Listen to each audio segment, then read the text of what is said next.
प्यारे बच्चों, जैसा कि आप जानते ही हो, हमने अपना 8वां पाठ पचमढ़ी के मौखिक और लिखित प्रश्नों को कर लिया है।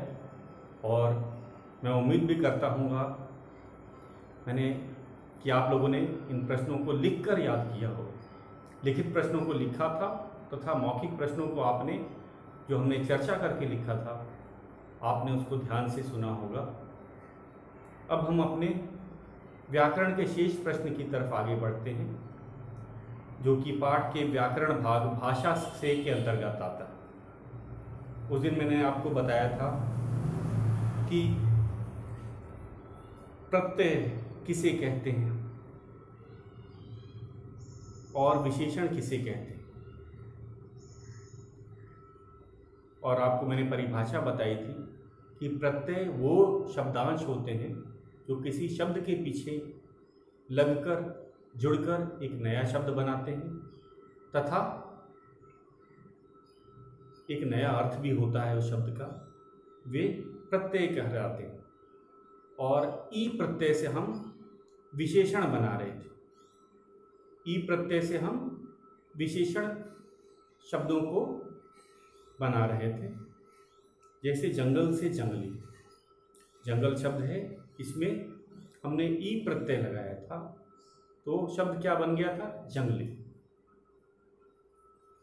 तो आज हम शेष और भी जो शब्द हैं उनके विशेषण बनाएंगे ई प्रत्यय से।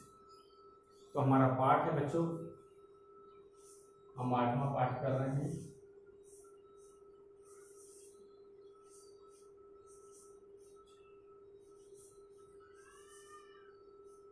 पचमढ़ी अभ्यास प्रश्न में भाषा से के अंतर्गत आता है।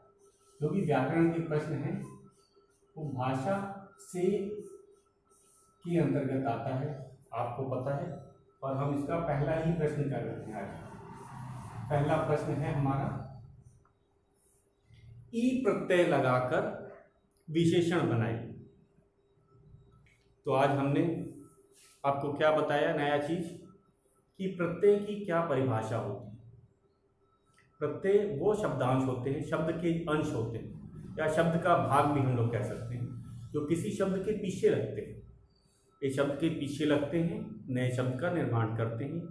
और जब प्रत्यय हम प्रयोग करते हैं तो विशेषण शब्दों का निर्माण करते हैं। उदाहरण के तौर पर जंगल से जंगली, जब हम बोलते हैं जंगली जानवर या शेर जंगली जानवर है, तो शेर तो संज्ञा हो गया, जंगली विशेषण हो गया, क्योंकि ये किसकी विशेषता बता रहा है? जानवर की। एक उदाहरण हम लोग पहले करके देखते हैं आपको। जैसे शेर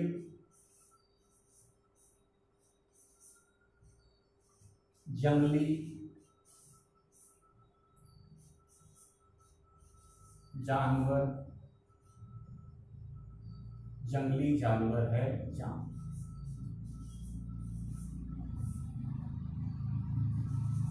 होता है।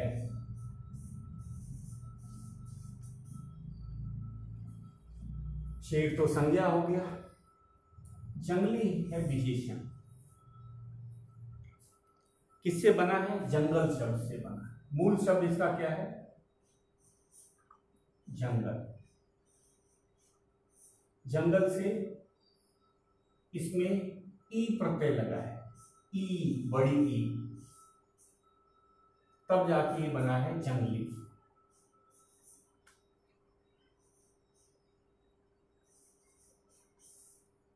इसको बच्चों एक बार समझना है, एक बार समझ आ जाएगा तो आपको कोई परेशानी नहीं होगी। इसमें हमें बताया गया है कि अगर हम ई प्रत्यय क्या होता है? जंगल में बिंदु है, देख लेते हैं। हाँ, जो ई प्रत्यय है जंगल शब्द के पीछे लगा है, तो प्रत्यय वो शब्दांश है, प्रत्यय वो शब्दांश है। शब्द अंश का अर्थ होता है शब्द का अंश या शब्द का भाग, जो किसी शब्द के पीछे लगते हैं। ये पीछे लग रहा है, जंगल के पीछे लग रहा है, और क्या नया शब्द बना? जंगली। और ये विशेषण है। विशेषण संज्ञा की विशेषता बताते हैं। विशेषण की क्या परिभाषा है? विशेषण शब्द है वो संज्ञा की विशेषता बताते हैं। तो ये जंगली। और यहाँ जानवर क्या हुआ, अगर हम जानकारी के लिए बताएं, विशेषण का विशेष्य, जिसकी विशेषता बतलाई जा रही हो उसे विशेष्य कहा जाता है। तो ये जंगली विशेषण शब्द है। किसकी विशेषता बता रहे हैं? जानवर की। शेर जंगली जानवर है। कैसा जानवर है बच्चों? पालतू नहीं, जंगली। तो जानवर की विशेषता बता रहा है कि जंगली, और जिसकी विशेषता बतलाई जा रही हो उसे विशेष्य कहते हैं। तो अब हम समझ गए कि ई प्रत्यय, प्रत्यय क्या होता है? शब्दांश होता है जो किसी शब्द के पीछे लगा, नया शब्द बनाया और नए शब्द का मूल शब्द से अलग हो जाता है। जंगल वो स्थान होता है जहाँ पेड़ पौधे होते हैं और जानवर रहते हैं, लेकिन जंगली जंगल में रहने वाले को कहा जाता है। अगर जंगली जानवर बोलते हैं तो वो जानवर जो जंगल में रहते हैं। तो जंगली एक विशेषण शब्द है। तो अब हम समझ चुके हैं प्रत्यय क्या होता है, ई प्रत्यय से कैसे विशेषण बनता है, विशेषण विशेष्य की विशेषता बताता है। तो इसी तरह हमें अब शब्दों की विशेषण शब्द बना दें। अब करना अब हमें आसान हो गया। हमने पूरा चीज समझ लिया है कि ई प्रत्यय लगाकर, एक ई प्रत्यय है, प्रत्यय पीछे ही लगता है, किसी शब्द के बाद में या फिर पीछे जुड़ता है, लगता है। यहाँ ई बड़ी ई की मात्रा है, तो ये बना जंगल से, मतलब जमा ई जंगली। यहाँ ई की बड़ी ई की मात्रा लगी है, नया शब्द है जंगली। तो अब हम इसी तरह शेष प्रश्नों को करते हैं।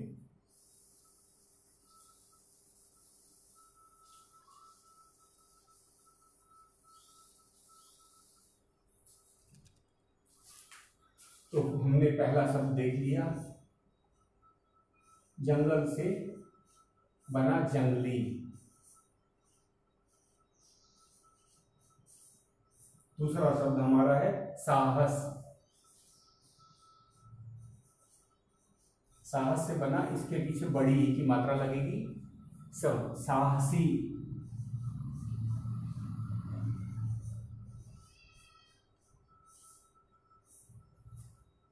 साहसी। रानी लक्ष्मीबाई एक साहसी महिला थी। साहसी महिला, महिला की विशेषता क्या बता रहा है? साहसी। तो साहसी एक विशेषण शब्द है। झांसी की रानी एक साहसी महिला थी। तो साहसी महिला में साहसी विशेषण है और महिला विशेष्य है। तो ये हम सीख रहे जा रहे हैं साथ में। अब अगला है पहाड़। पहाड़ से बना है पहाड़ी।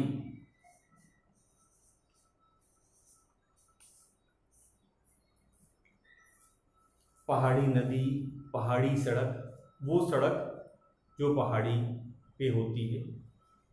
आपने पहाड़ी सड़क देख रखी होगी।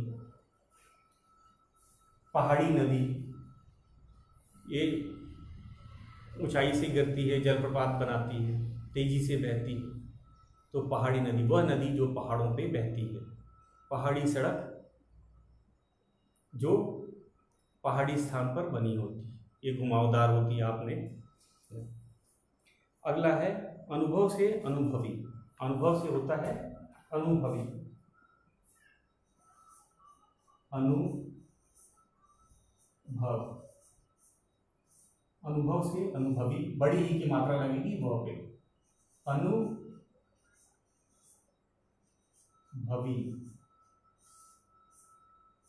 अनुभव से बना अनुभवी।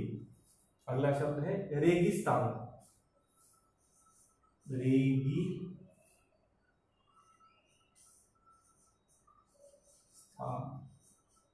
रेगिस्तानी, रेगी स्थानी, स्था न में बड़ी ई की मात्रा, रेगिस्तानी।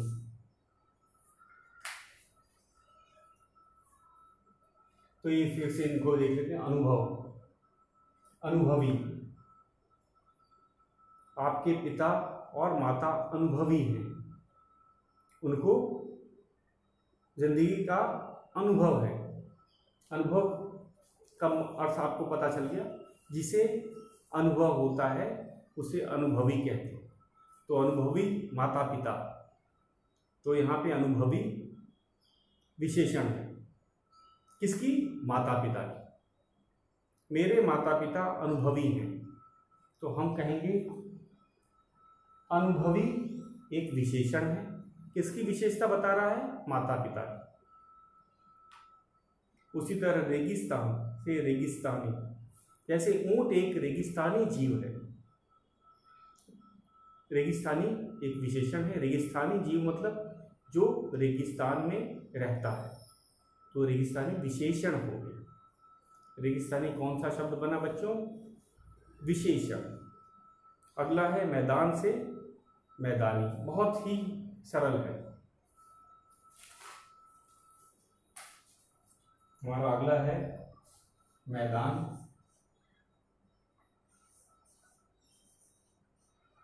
मैदानी। मैदान से मैदानी बना है। मैदान, इसमें ई प्रत्यय लगा, बड़ी ई, तो मैदानी, न में बड़ी ई की मात्रा, मैदानी। तो यहाँ मैदानी विशेषण है। यहाँ मैदानी बच्चों क्या है? विशेषण है। हमने इसमें बड़ी ई की मात्रा लगाया। बड़ी ई की मात्रा क्या थी? प्रत्यय थी, क्योंकि प्रत्यय पीछे, शब्द के पीछे जुड़ता है या लगता है। तो मैदान से बना मैदानी। उसी तरह दो और शब्द हैं, हिम्मत और आलस।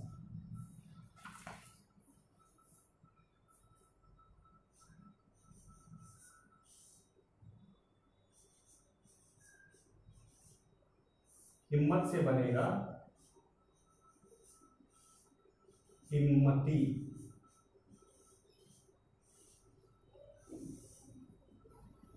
जैसे भगत सिंह हिम्मती व्यक्ति थे। हिम्मती व्यक्ति, जिस व्यक्ति के पास हिम्मत हो।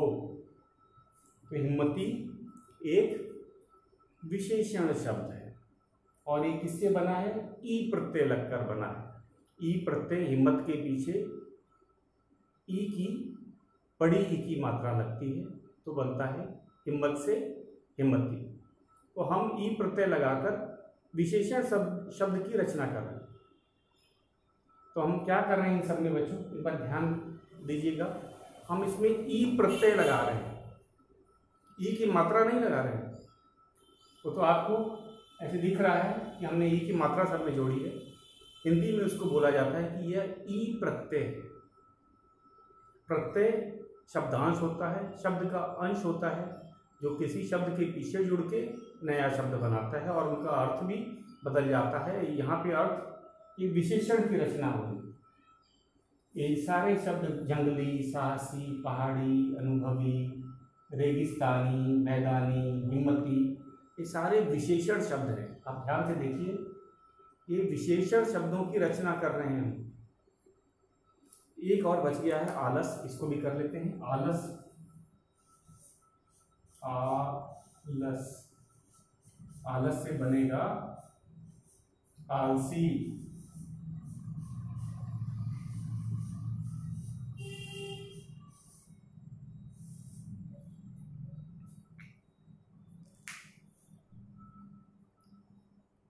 कछुए की जो कहानी आपने सुनी थी, उसमें खरगोश आलसी था, तो आलसी खरगोश। आलसी खरगोश में आलसी खरगोश की विशेषता थी।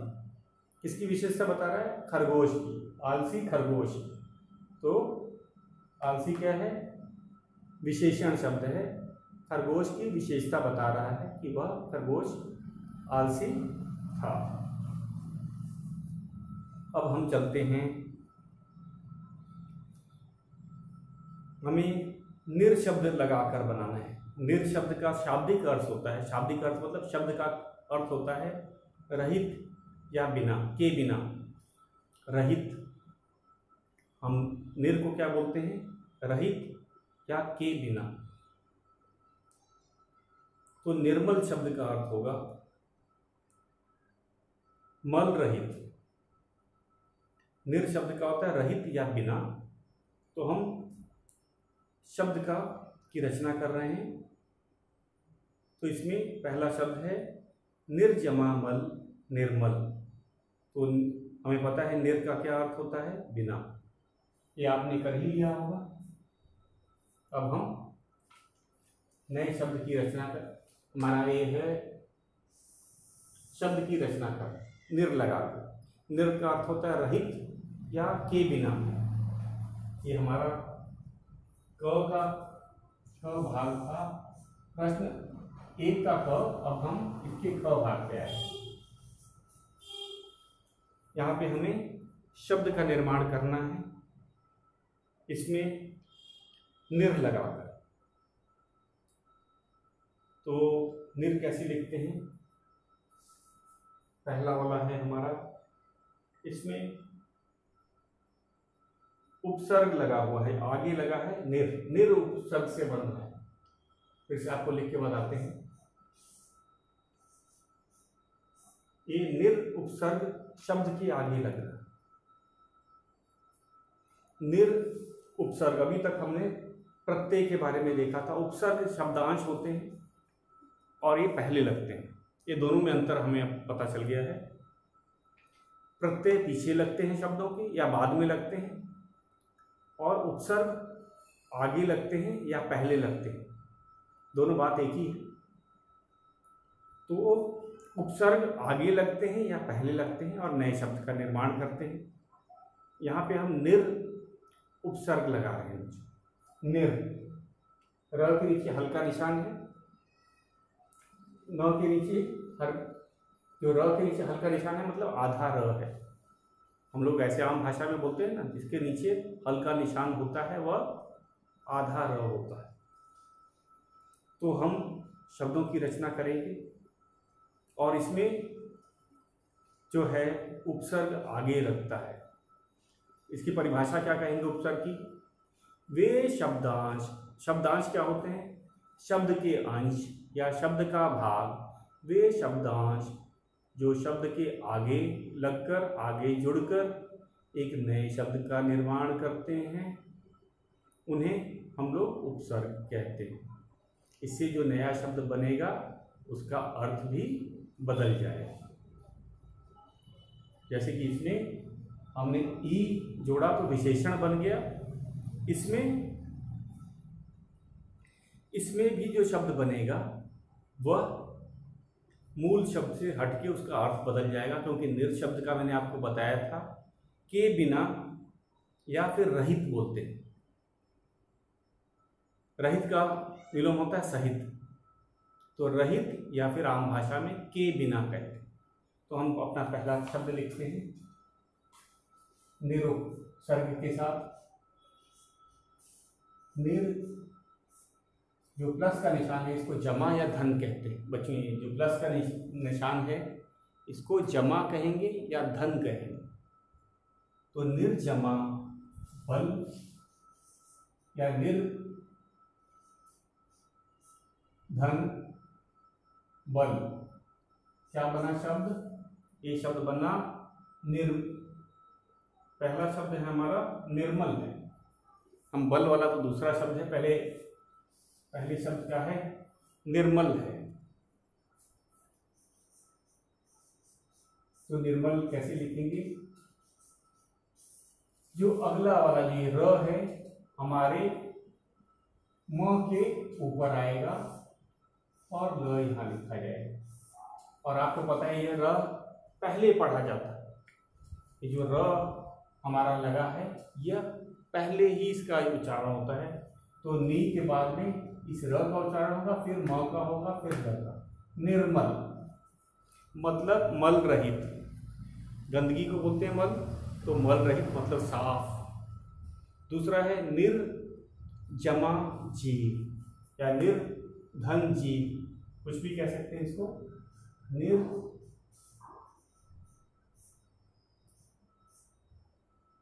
जीव।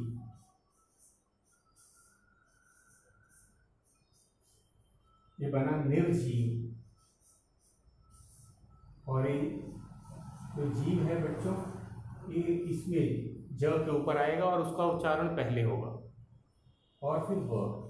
फिर से एक बार ध्यान से देखो, पढ़ते समय पहले नी पढ़ा, न में छोटी ई की मात्रा, लेकिन उसके बाद हम इस र को पढ़ेंगे निर, फिर ज में बड़ी ई की मात्रा, जीव, निर्जीव। उसी तरह अगला शब्द है हमारा निर्जमा दोष। निर्जीव का अर्थ होता है जिसमें जान न हो, जान रहित, प्राण रहित। निर्जीव का क्या अर्थ होगा बच्चों? जीव का अर्थ होता है जो जिसमें जान हो, जीव का अर्थ होता है जिसमें जान हो। अगर हम निर्जीव बोल रहे हैं तो जान रहित, जिसमें जान ना हो। अब हम अपने तीसरे पे आते हैं, निर्जमा दोष। निर्जमा दोष क्या बना? निर्दोष।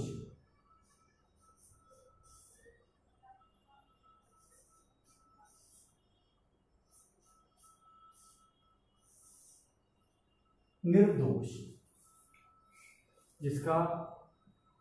जिसमें कोई दोष न हो, या फिर दोष रहित। निर्दोष का क्या अर्थ है? जिसमें कोई दोष न हो या दोष रहित। उसी तरह अब हम आते हैं निर्बल। बहुत ही सरल है, इस फिर आपको बता देते हैं। इसमें उपसर्ग लगा है। उपसर्ग शब्द के आगे लगने वाले शब्दांश होते हैं, और ये शब्द के आगे लगते हैं, जो नया शब्द होता है उसका अर्थ भी बदल जाता है। निर शब्द का अर्थ होता है के बिना या रहित, के बिना या रहित। जैसे हमने इसमें कहा निर्दोष, जो दोष से रहित हो, मतलब दोष के बिना, तो उसको निर्दोष बोलते हैं। निर्दोष व्यक्ति, जिसने कोई दोष नहीं किया हो, वो जो दोषी ना हो, तो ये सब। उसी तरह निर्बल, ये भी बहुत आसान है। तो यहाँ निर उपसर्ग है, जमा बल। निर्बल, निर्बल का अर्थ होता है जो बल के बिना हो, बल रहित। नी हो गया, र ब ल। पढ़ा भी ऐसे जाता है, न में छोटी ई की मात्रा नी, उसके बाद र पहले पढ़ा जाता है, नी र ब ल। निर्बल, निर्बल कैसे पढ़ेंगे बच्चों? निर्बल, निर्बल का अर्थ है बल के बिना, बल रहित, जो बहुत कमजोर हो, बीमार हो। हम कहते हैं देखो वह निर्बल है, उसके पास अब बल नहीं बचा है। निर्बल। निर का अर्थ होता है के बिना या रहित। अगला है निर्धन।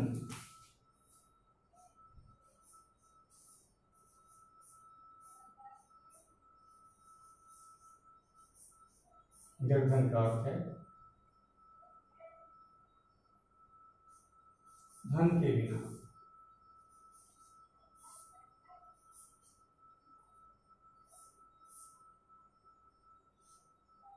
निर्धन का अर्थ होता है धन रहित या धन के बिना। गरीब व्यक्ति को हम क्या बोलते हैं कि वह निर्धन है, तो धन के बिना निर्धन, धन से रहित निर्धन। एक और शब्द है निर्जमा गुण, निर्गुण। उसी तरह ये भी है निर्जमा गुण, निर्गुण।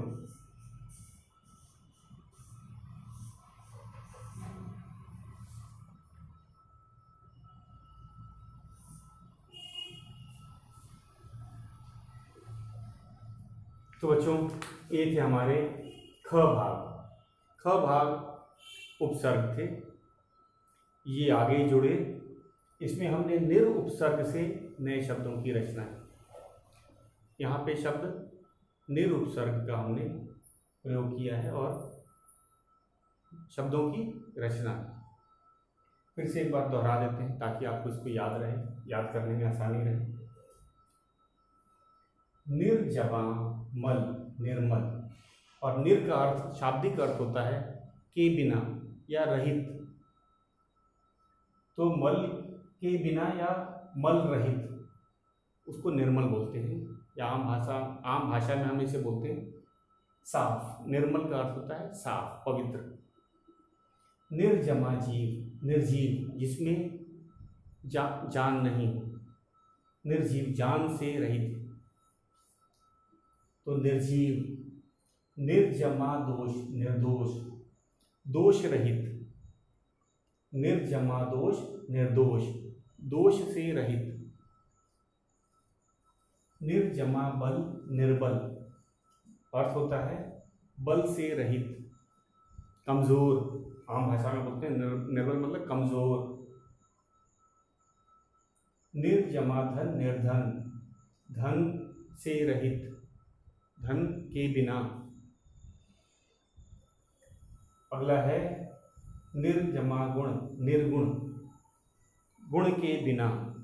निर्गुण बिना गुण के है, इसके पास कोई गुण नहीं है, निर्गुण। तो ये थे बच्चों हमारे भाषा से। इसमें हमने दोनों को एक बार फिर से समझ लेते हैं। इसमें हमने प्रत्यय का इस्तेमाल किया, ई प्रत्यय जोड़ के विशेषण शब्दों को लिखा। ख भाग में हमने उपसर्ग, उपसर्ग मतलब आगे लगा है, निर का प्रयोग करते हुए शब्दों में निर उपसर्ग से हमने शब्द बनाए। निर उपसर्ग है, निर का शाब्दिक अर्थ भी मैंने आपको बताया, के बिना। तो निर उपसर्ग से हमने शब्द बनाए। तो ये हमारा शब्द विचार हम कह सकते हैं। ये व्याकरण के शब्द विचार के अंतर्गत आया था। व्याकरण के 3 भाग होते हैं, वर्ण विचार, वाक्य विचार, शब्द विचार, वाक्य विचार। तो ये शब्दों का निर्माण हमने किया प्रत्यय और उपसर्ग लगा। तो अब आप जान गए हैं कि प्रत्यय वो वाक्यांश होते हैं जो शब्द के पीछे जोड़ते हैं। प्रत्यय पीछे जोड़ते हैं, उपसर्ग शब्द के आगे जोड़ते हैं या लगते हैं, और दोनों एक नए शब्द का निर्माण करते हैं। और नए शब्द का अर्थ पहले मूल वाले शब्द से भिन्न होता है। तो जो नए शब्द बने, जैसे इसी में था बल है, अगर बल के आगे हमने निर लगा दिया तो निर्बल हो गया, एक तरह से विलोम हो गया। देखा जाए तो बल का विलोम क्या होता है? निर्बल।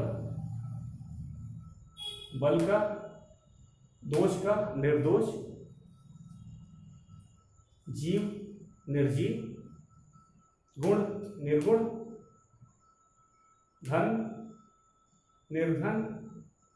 तो ये तरह से अर्थ बदल जाता है।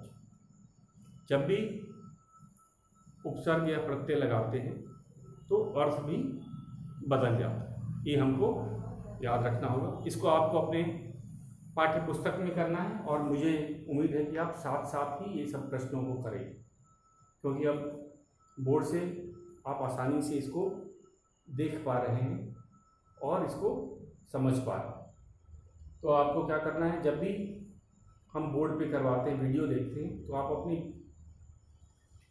जो पुस्तक है और पेंसिल को लेके बैठें तथा साथ साथ इसको नोट भी करते जाएं। तो आपको ये ज़्यादा समय तक याद रखेगा। नहीं तो वीडियो के बाद कभी कभी आपको इसको समझने में परेशानी हो सकती है। तो अगर ये काम साथ किया जाए तो ज़्यादा अच्छा और बढ़िया है। अब हम अपने दूसरे प्रश्न को करेंगे, ये हम अब कल करेंगे। तो आज का गृह कार्य है, आप इसको लिख करके दोनों को याद करेंगे। साथ साथ आपको लिखना है याद करना है उपसर्ग और प्रत्यय की परिभाषा। उपसर्ग किसे कहते हैं, प्रत्यय किसे कहते हैं, मैंने आपको समझा दिया है। मैं इसको ऑनलाइन क्लास में आपसे पूछूंगा और आपको इसका उत्तर देना होगा। तो ये परिभाषा भी दोनों आपको याद करना है। आज के लिए इतना ही।